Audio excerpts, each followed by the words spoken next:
नमस्कार। Jyotiba Phule group of education online classes में आप सभी का स्वागत है। मैं नरेश कुमार शर्मा कक्षा 9 की लगातार कई दिनों से आपके लिए कक्षाएं उपलब्ध करा रहा हूं।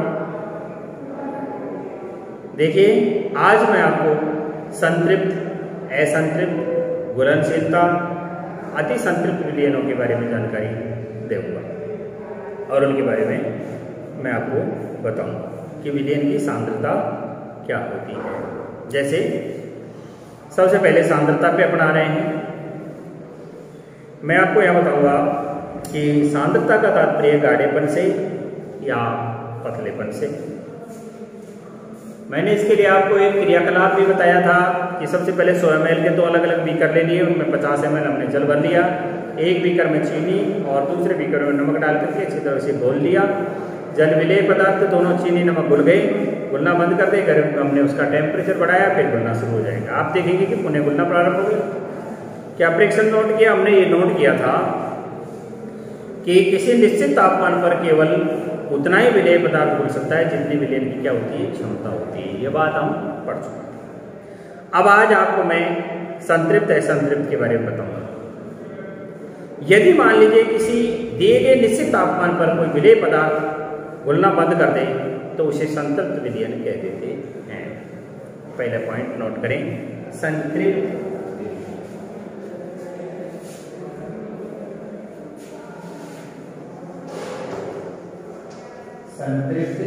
विलयन। यदि किसी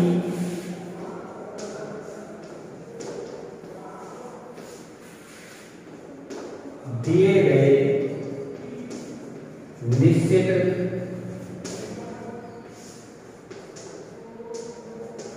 तापमान पर कोई विलेय पदार्थ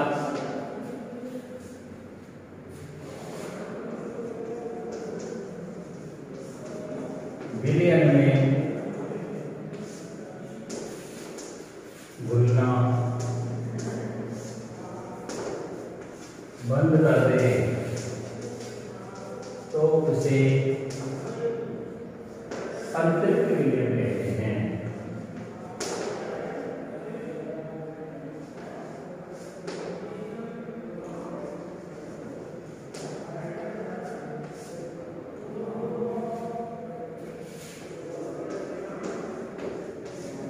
जैसे मैंने अभी ऊपर लिया था कि हमने एक परखंड ली, ये 100 ml की परखंड ली है। 100 ml की परखंड में हमने 50 ml जल ले लिया।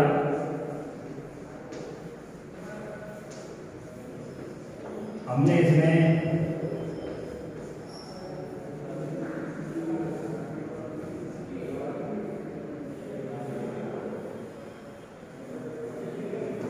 चीनी डाल दी, हमने घोल लिया और अब चीनी घुलना बंद हो गई है।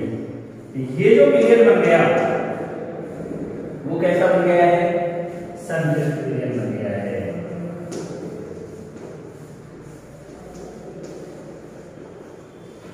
क्या बन गया है?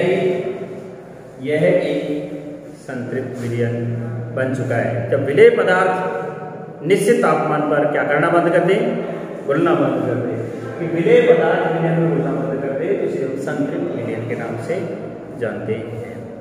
यदि किसी विलयन में विलेय पदार्थ की सांद्रता संतृप्त स्तर से कम होती है, दोबारा फिर बात को सुन लीजिए कि विलयन में विलेय पदार्थ की जो सांद्रता है संतृप्त विलयन के स्तर से कम यदि होती है तो ऐसे को हम असंतृप्त विलयन के नाम से जानते हैं।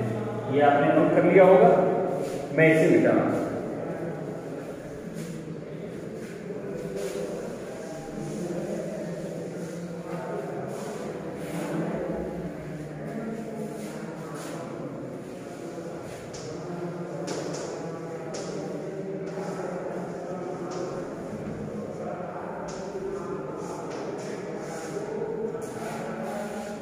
नोट कर लो एक बार, यदि किसी विलयन में विलेय पदार्थ की सांद्रता संतृप्त स्तर से कम होती हो दोबारा शब्दों को सुने कि यदि किसी विलयन में विलेय पदार्थ की सांद्रता का स्तर संतृप्त विलयन से कम होता हो, संतृप्त विलयन के स्तर से कम होता, यदि किसी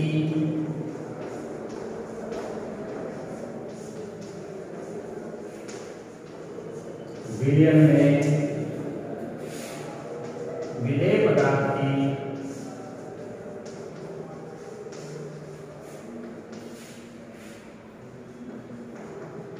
सांद्रता संतृप्त स्तर से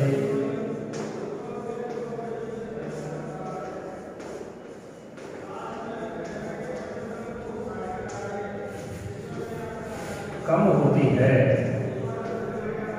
तो ऐसे विलयन को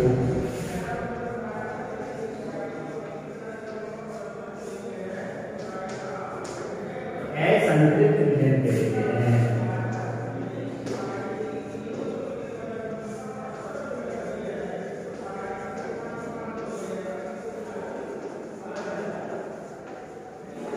ऐसे विलयन को क्या कहते हैं हम? असंतृप्त विलयन के नाम से जानते हैं। सांद्रता किससे कम हो गई? संतृप्त स्तर से कम हो गई। विलेय पदार्थ की वह मात्रा जो इस ताप पर संतृप्त विलयन में घुल जाती हो वह उस विलयन की घुलनशीलता कहलाती है। तीसरा पॉइंट इसका घुलनशीलता।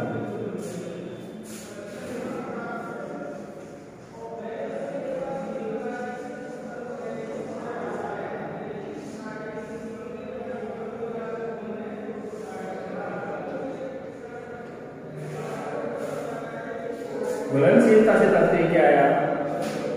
घुलनशीलता से तात्पर्य ये आया कि यदि किसी विलयन में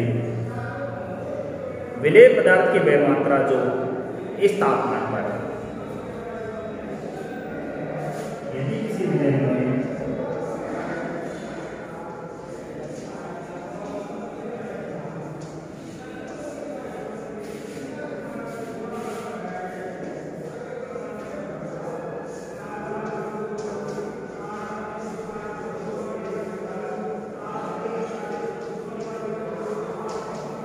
यदि किसी विलयन में विलेय पदार्थ की वह मात्रा जो इस तापमान पर संतृप्त विलयन में घुलती है,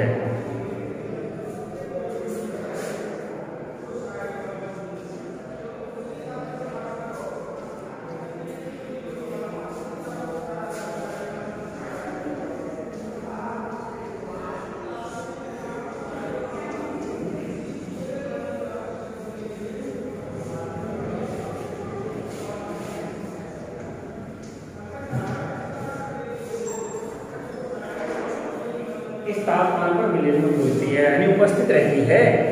कहने का मतलब क्या आ गया? उपस्थित है, वह उस विलयन की घुलनशीलता कहलाती है।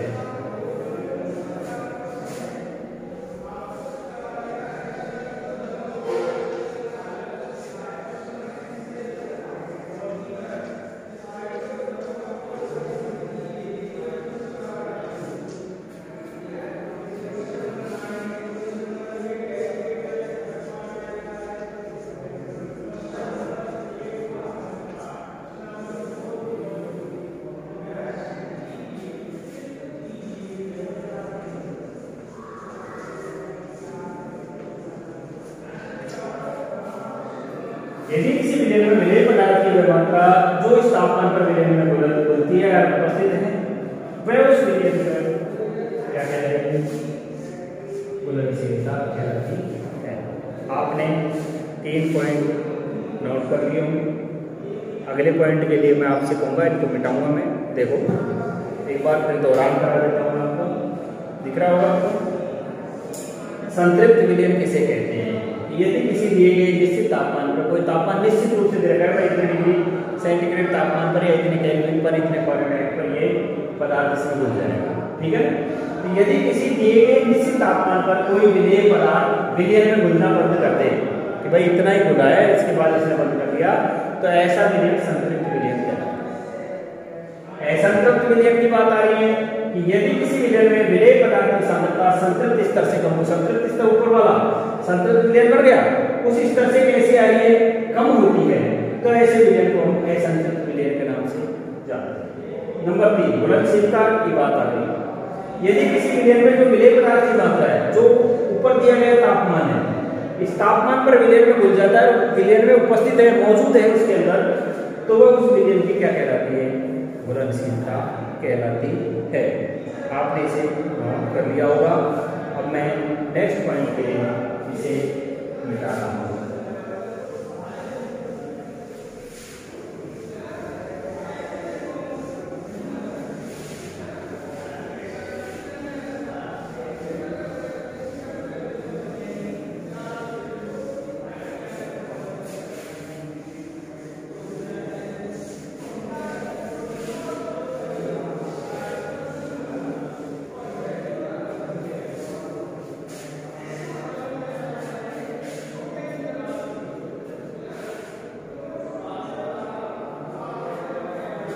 नया पॉइंट डालेंगे, हम लिखेंगे अति संतृप्त विलयन। इसके आगे अति मानी ज्यादा, अति संतृप्त विलयन। देखो अति मीन्स ज्यादा, अति का मतलब क्या हो गया, अति मानी हो गया ज्यादा। यदि मान लीजिए किसी विलयन में विलेय पदार्थ की सांद्रता संतृप्त स्तर से ज्यादा होगी तो अति संतृप्त हो गया, संतृप्त स्तर से यदि कम हो गई तो उसे हम असंतृप्त कहेंगे। संतृप्त से ज्यादा तो अति और संतृप्त से कम तो अति संतृप्त, दोनों बातें। तो लिख लेंगे यदि किसी विलयन में विलेय पदार्थ की सांद्रता, यदि किसी विलयन में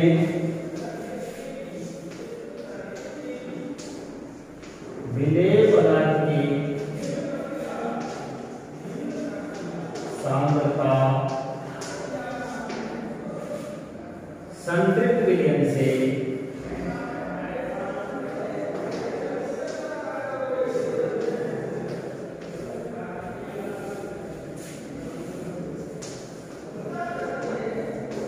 अधिक है, यदि किसी विलयन में विलेय पदार्थ की सांद्रता संतृप्त स्तर से अधिक है, ऐसे विलयन को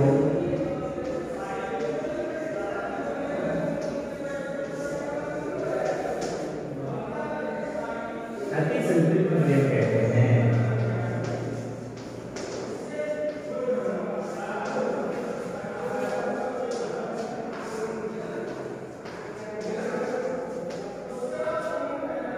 क्या कहेंगे उसको, अति संतृप्त विलयन के नाम से जाने। देखिए घुलनशीलता की बात आ रही थी अपनी, अपन समझ रहे थे कि निश्चित तापमान पर जय मान ली 100 ग्राम है, 100 ग्राम कोई भी विलायक, 100 ग्राम क्या है, कोई भी विलायक, वो विलायक के घुलने वाले जो विलेय पदार्थ है उसकी अधिकतम मात्रा ही उस विलेय पदार्थ की घुलनशीलता कहलाती है। आपको ये बात अच्छी तरह से मैंने ऊपर भी घुलनशीलता के बारे में लिख दिया था कि एक निश्चित तापमान पर, जैसे 100 ग्राम कोई चीज़ है, विलायक में घुलने वाले विलेय पदार्थ की अधिकतम मात्रा ही उस विलेय पदार्थ की क्या कहलाती है, घुलनशीलता। एक बार और बोल दूं, देखिए घुलनशीलता का मतलब कि एक निश्चित तापमान पर 100 ग्राम कोई पदार्थ है, वो विलायक में घुलने वाले विलेय, विलायक मानी जो घुलने की क्षमता रखता हो और विलेय मानी जो घुलता हो, उस पदार्थ की अधिकतम मात्रा ही उस विलेय पदार्थ की घुलनशीलता कहलाती है। अब मैं आपको एक बात और बता दूं, घुलनशीलता पर ताप और दाब का प्रभाव पड़ता है। तो हमारा पॉइंट आ रहा है, हम इसको मिटाने के बाद में घुलनशीलता पे आ जाइए, और अगर घुलनशीलता पर ताप और दाब का प्रभाव,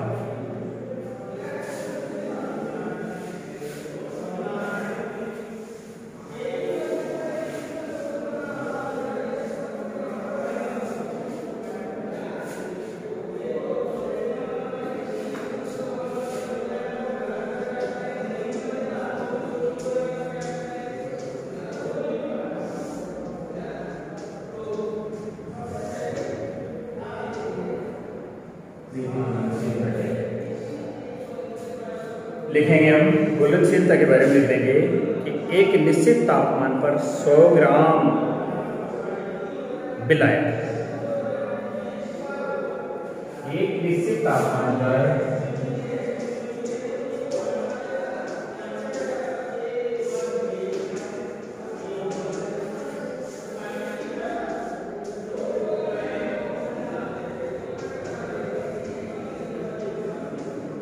विलायक का मतलब विलेय, विलयन और विलायक, मैंने तीनों चीजें आपको बता दी। विलायक का मतलब है जो घोलने की क्या रखता हो, क्षमता रखता हो, उसको हम क्या कहते हैं, विलायक। में घुलने वाले विलाय पदार्थ की, में घुलने वाले विलेय पदार्थ की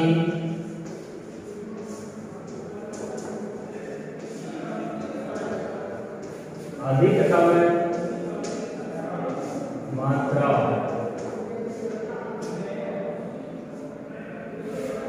अधिकतम मात्रा क्या कहलाएगी भाई, अधिकतम मात्रा उस विलेय पदार्थ की घुलनशीलता कहलाती है।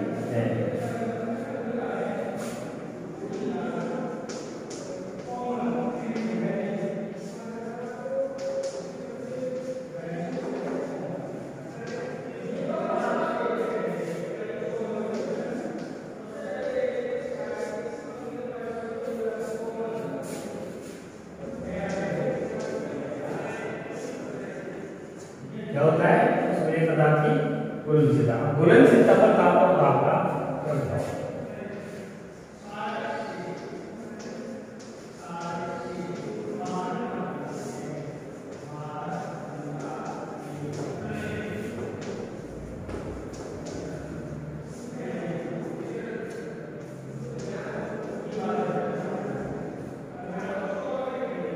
घुलनशीलता पर ताप और दाब का प्रभाव। ताप का मतलब तो वो है टेम्परेचर बढ़ाने पर क्या होता है, और दूसरा हो गया टेम्परेचर को घटाने पर क्या होता है। देखिए जैसे ठोसों की द्रव में घुलनशीलता ताप बढ़ाने से बढ़ जाती है और ताप घटाने से घट जाती है। पहली बात लिखेंगे, ठोसों की द्रव में घुलनशीलता ताप बढ़ाने पर बढ़ जाती है।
उदाहरण के रूप में C12H5 क्या है, चीनी और जल संतृप्त रिएक्ट बन जाएगा और प्रक्रिया अति संतृप्त हो जाएगा, बहुत ज्यादा ही घुल गई है। ये तो कहलाता है पॉइंट नंबर 1। पॉइंट नंबर 2 के अनुसार है कि ठोसों की द्रवों में घुलनशीलता पर दाब परिवर्तन का कोई प्रभाव नहीं पड़ता है। ठोसों की द्रव में घुलनशीलता पर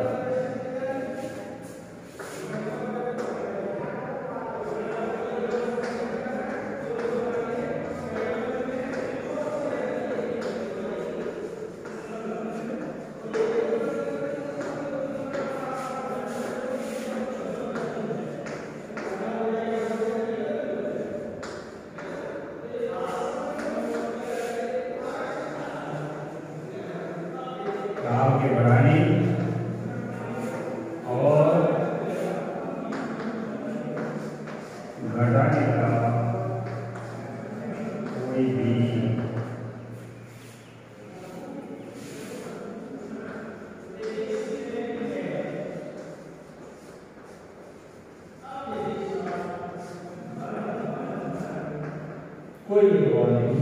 करता है। तीसरी बात देखिए, गैसों के द्रव में घुलनशीलता बढ़ाने, ताप के बढ़ाने पर घटती है और ताप घटाने पर बढ़ती है, उल्टा होता है। गैसों की द्रव में घुलनशीलता, गैसों की द्रव में घुलनशीलता, तापमान बढ़ाया तो घट गई, तापमान घटाया तो बढ़ गई।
तीनों में ठोस, द्रव और गैसों पर मैंने आपको ताप दाब बढ़ने की प्रभाव के बारे में बता दिया। अब आप देखिए कि विलयन की सांद्रता को दर्शाने के लिए बहुत सारी प्रचलित विधियां हैं। भाई कोई विलयन कितना गाढ़ा है, सांद्र है, क्या नाम, डाइल्यूट है, कंसल्टेट है, तनु है। तनु माने पतला, यानी जब घुलने वाले पदार्थ की मात्रा ज़्यादा होगी तो सांद्र हो जाएगा, घुलने वाले पदार्थ की मात्रा की कम हो जाएगी तो तनु हो जाएगा। तो कहने का मतलब यह है कि विलयन की सांद्रता को दर्शाने के लिए बहुत सारी विधियां प्रचलित हैं, परंतु यहाँ हम आपको केवल 2 या 3 विधियां बताएंगे। नंबर 1 पर मैं आपको बताऊंगा जब विलायक और विलेय दोनों का ही द्रव्यमान कैसा हो, ग्राम किलोग्राम में ज्ञात हो, तो हम किस तरह से करते हैं। देखिए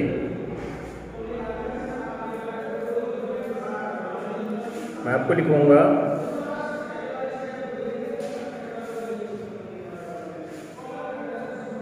लिख लिया आपने, अगर नोट कर लिया हो नहीं किया हो तो स्क्रीनशॉट ले लेना इसका।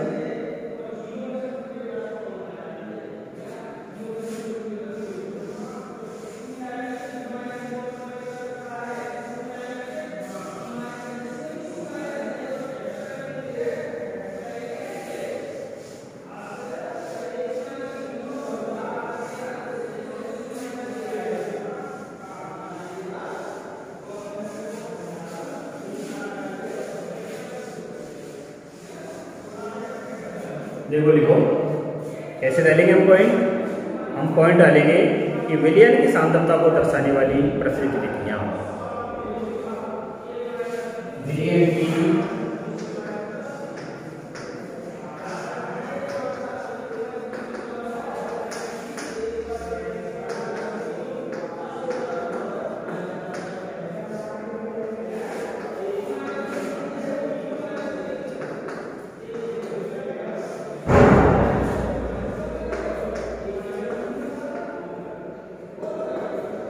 सांद्रता को दर्शाने वाली प्रचलित विधियां कौन सी है।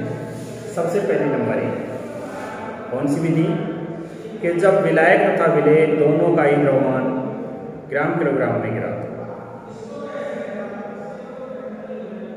जैसे नंबर 1 जब विलायक तथा विलेय दोनों का ही द्रव्यमान नंबर 1 पे लिखो, जब विलायक और विलेय पदार्थ दोनों का द्रव्यमान ग्राम किलोग्राम में हो,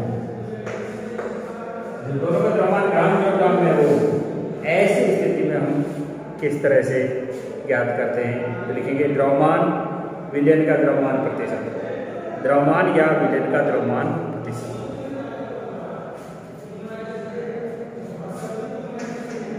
द्रव्यमान या विलयन का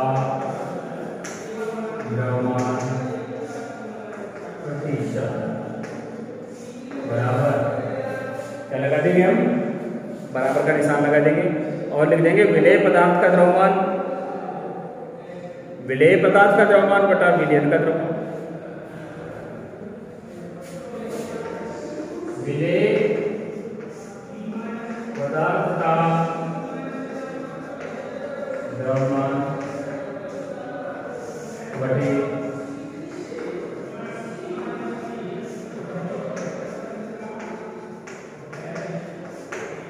घुलने वाले पदार्थ का द्रव्यमान और बने हुए कुल विलयन का द्रव्यमान गुणा किससे कर देंगे? हम 100 से कर देंगे। तो हमारे सामने क्या आ जाएगा? द्रव्यमान प्रतिशत में आ जाएगा। तो हम क्या कर देंगे? यानी गुणा 100। विलेय पदार्थ के द्रव्यमान को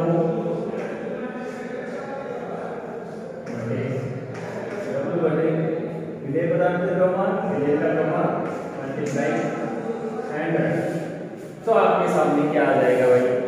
इस तरह से हमारे सामने ये द्रव्यमान विलयन का द्रव्यमान प्रतिशत में आ जाएगा। द्रव्यमान विलयन द्रव्यमान प्रतिशत में आपके सामने आ जाएगा। जब विलेय का द्रव्यमान आयतन मिलीलीटर या लीटर में हो और विलेय पदार्थ का द्रव्यमान ग्राम किलोग्राम में हो, ऐसी स्थिति में हम क्या करते हैं? तो मैं आपको इसको आपने लिख लिया हो तो मैं आपको इसी में डाल पॉइंट नंबर 2 में डालेंगे।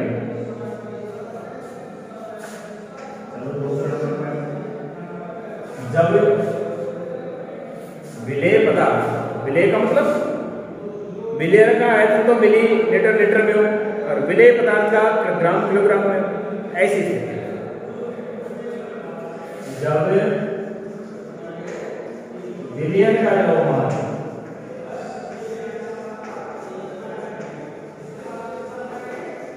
इसका नाम तो है मिलीलीटर में या फिर लीटर में,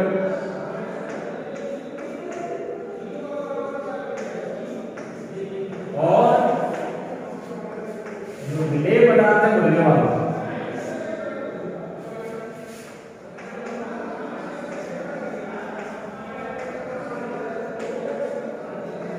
या तो ग्राम में हो या फिर किलोग्राम में, ऐसी स्थिति में क्या करते हैं? ऐसी स्थिति में बिल्कुल इसी की तरह होगा, बिल्कुल सीधा कि द्रव्यमान विलयन का आयतन प्रतिशत कैसे निकालते हैं?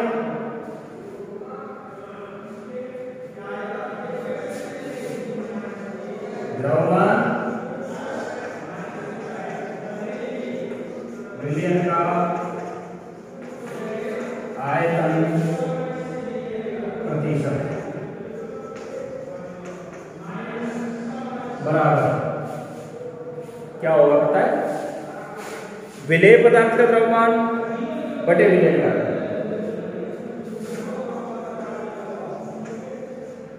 यहाँ विलेय पदार्थ का द्रव्यमान ग्राम किलोग्राम में इसे आएगा, विलेय पदार्थ का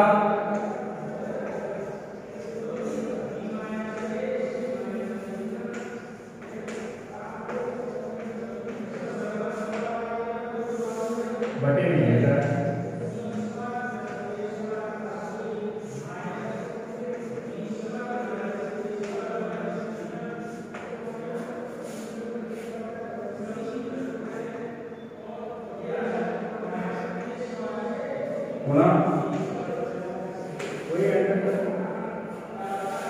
ये क्या आ जाएगा आपके सामने, ये आपके सामने द्रव्यमान विलयन का आयतन प्रतिशत आ जाएगा। क्या निकालने वाली चीज आ गई, हमारा आयतन निकालने वाली बात आ गई है। इसके पश्चात तीसरे नंबर पर जो चीज आ रही है आपके सामने वो आ रही है कि जब विलयन तथा विलेय पदार्थ दोनों ही किसे हो, मिलीलीटर या लीटर में हो, तब कैसे ज्ञात करते हैं। जब विलयन और विलेय ये आपने अगर लिख लिया हो तो मैं इसे मिटाऊंगा।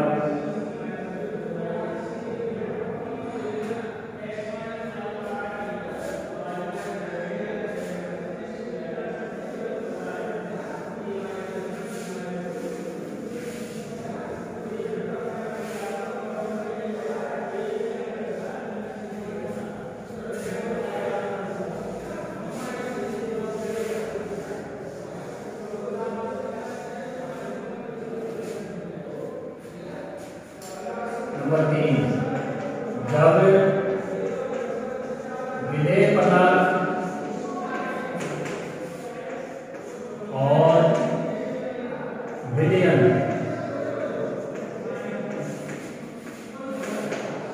दोनों ही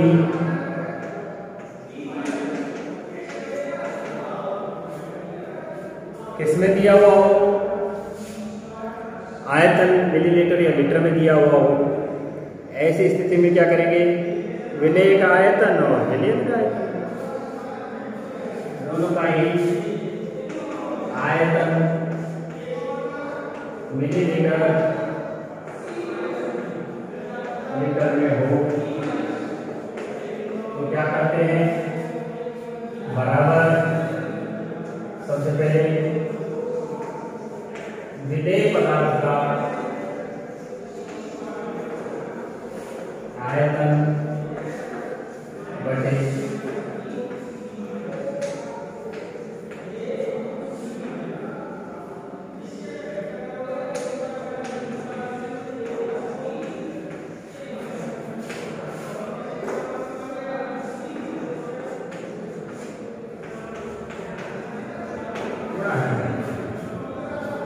ये तीनों प्रकार की विधियां आपके सामने आ गई है कि किस तरह से मात्रा निकाली जाती है। अब आपके सामने एक सवाल है, प्रश्न आ गया है आपका कि एक विलयन के 320 ग्राम विलायक जल में 40 ग्राम साधारण नमक विलेय है। तो ग्राम में आ गया, दोनों ही ग्राम में है, तो हम क्या करेंगे कि दोनों ही जब ग्राम में हो तो विलयन का द्रव्यमान प्रतिशत निकालने के लिए विलेय पदार्थ का द्रव्यमान बटे विलयन का द्रव्यमान निकाल लेते हैं, गुणा कर देते हैं, किससे, 100 से गुणा कर देते हैं। तो आपके सामने क्या आ जाएगा, विलयन का द्रव्यमान आ जाता है। तो सवाल है हमारा कि एक विलयन के 320 ग्राम विलायक जल में 40 ग्राम साधारण नमक विलेय है। बेटा दो भाई इसको,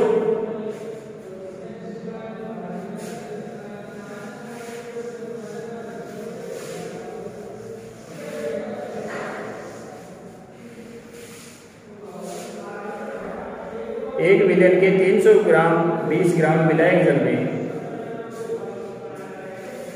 एक विलयन के 320 ग्राम विलायक जल में, कोई विलयन है उसके 320 ग्राम विलायक जल में नमक कितना बोला हुआ है, एक विलयन के 300 ग्राम विलायक जल में 40 ग्राम साधारण नमक विलेय है। 40 ग्राम साधारण NaCl विलेय है। कितना है, 40 ग्राम साधारण नमक विलेय है। विलयन की सांद्रता ज्ञात कीजिए, विलयन की सांद्रता ज्ञात करो।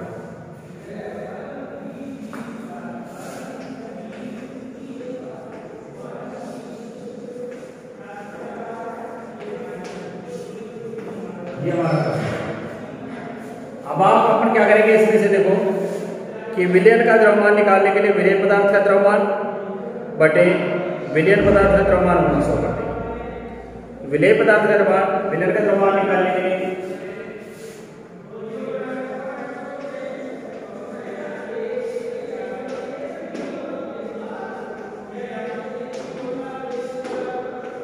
क्या करेंगे, विलयन की सांद्रता निकलवा रहा है, तो इसके लिए क्या कर देंगे हम, विलयन की सांद्रता क्या है, विलेय पदार्थ का द्रव्यमान और विलायक का द्रव्यमान, विलेय पदार्थ का द्रव्यमान प्लस विलायक पदार्थ का दोनों कर देंगे ना, तो ये तो हो जाएगा क्या, द्रव्यमान आ जाएगा 40 ग्राम, 320 ग्राम बराबर कितने हो गया, 360 ग्राम हो जाएगा। और 360 ग्राम में कितना घुला हुआ है, 40 ग्राम घुला हुआ है, तो 40 बटे 360 गुणा 100 कर देंगे तो हमारे सामने आ जाएगा, क्या आ जाएगा कि विलेय पदार्थ का निकालने के द्रव्यमान, तो विलेय पदार्थ का द्रव्यमान बटे विलयन पदार्थ का द्रव्यमान, विलेय पदार्थ का द्रव्यमान बटे विलयन का द्रव्यमान। एक चीज और बता दूं मैं आपको, गुणा 100 कर देंगे, ये विलयन का द्रव्यमान प्राप्त करने के लिए हम क्या करेंगे, विलायक का द्रव्यमान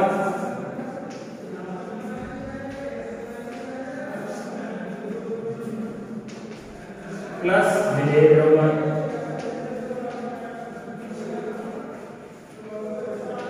बराबर विलयन हो गया, विलायक हो गया 320 ग्राम प्लस विलेय हो गया 40 ग्राम, विलयन हो गया बराबर 360 ग्राम।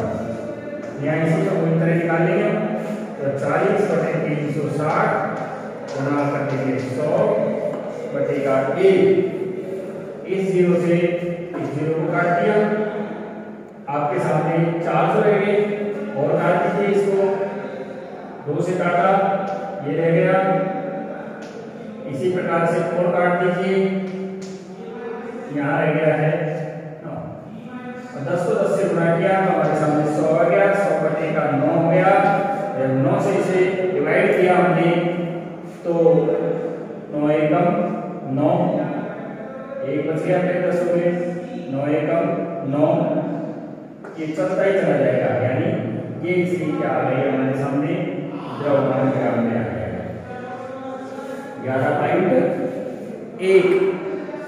आज मैं आपको इतना ही बताना चाहूँगा, इसके पश्चात नेक्स्ट आपको कल के वीडियो में दिखाया जाएगा। तब तक के लिए धन्यवाद।